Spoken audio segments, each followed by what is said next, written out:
Fraternity culture has been known to perpetuate hegemonic or traditional masculinity ideologies. These have commonly been seen through a higher likelihood of sexual aggression in fraternity men than the standard college man. Due to male role beliefs of toughness, status, and anti-feminism, fraternity men have established a distinct stereotype that exists on nearly all college campuses. Despite this, there are men who identify within the two seemingly opposing realms of feminism and fraternities. In steps Jake.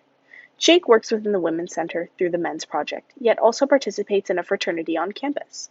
We were interested in finding out how he can navigate these two seemingly opposing identities and find out along the way how fraternity stereotypes don't always grasp the full picture.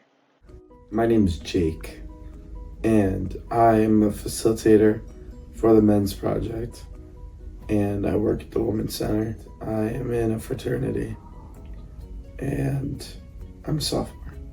How would you define your own masculinity? I would define my masculinity as the characteristic representation of my gender displayed by my behavior and attitudes. What does masculinity look like for you specifically?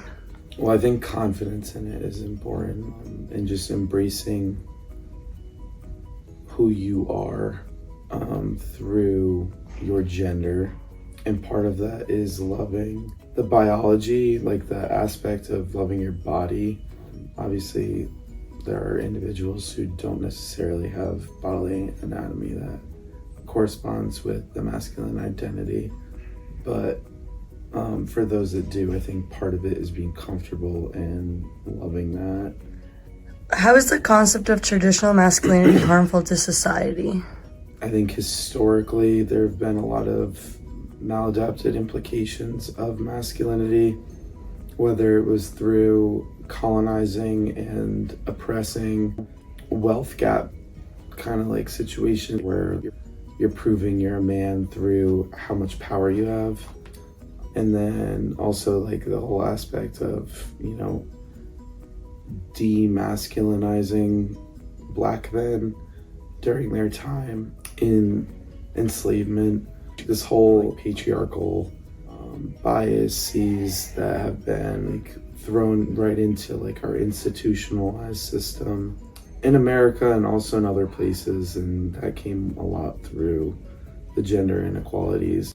Even with the Voting Act of 1920, it still didn't really change. There's still a lot of bad things in society that are centered on masculinity. Looking at influencers like Andrew Tate, who have went out on a limb saying that masculinity involves pretty much oppression, domination, and superiority, and young kids believing it and following through with that. Talk a bit about the Men's Project. You mentioned that it's a program in the Women's Center. The Men's Project basically is a conversational group that focuses on both educating and learning and consciousness raising amongst male identifying students. Big focus there being learning about masculinity, how it's kind of been ingrained in different people in different ways, and how it is centered to identity overall for all the participants. What would you say is the greatest challenge in trying to get men to become allies in the feminism movement or in the Men's Project? Definitely the preconceived notion of what it means to be a feminist.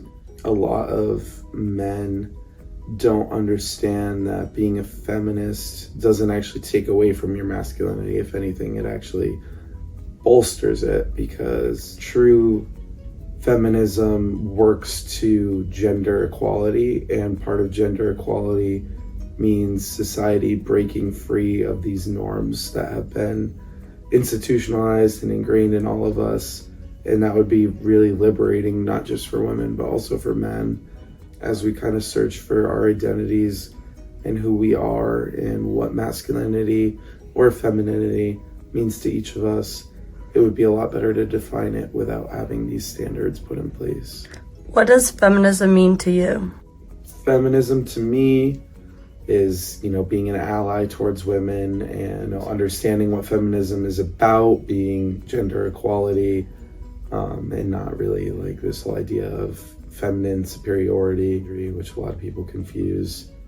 And overall, just being a supportive person in these movements and understanding the intersectionality of things, sympathizing but also empathizing with the societal struggles that come with being a woman in our modern day and in the past, and how that can be really constraining for a lot of women. You mentioned that you're also part of a frat at UConn. How does the identity of being a facilitator in the men's project clash or work together with being part of a frat? I think that the men's project is a really good way for me to work within the Women's Center, and through that like have access to the resources provided at the Women's Center.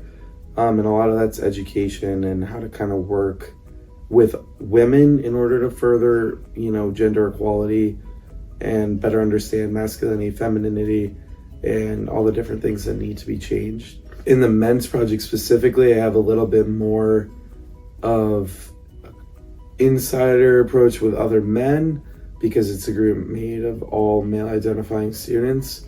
So it's kind of working that angle of, how can we as men be allies and, like embrace masculinity in different ways. And there's definitely a lot of diversity of demographic and opinion there, which is really nice because it bolsters the combos.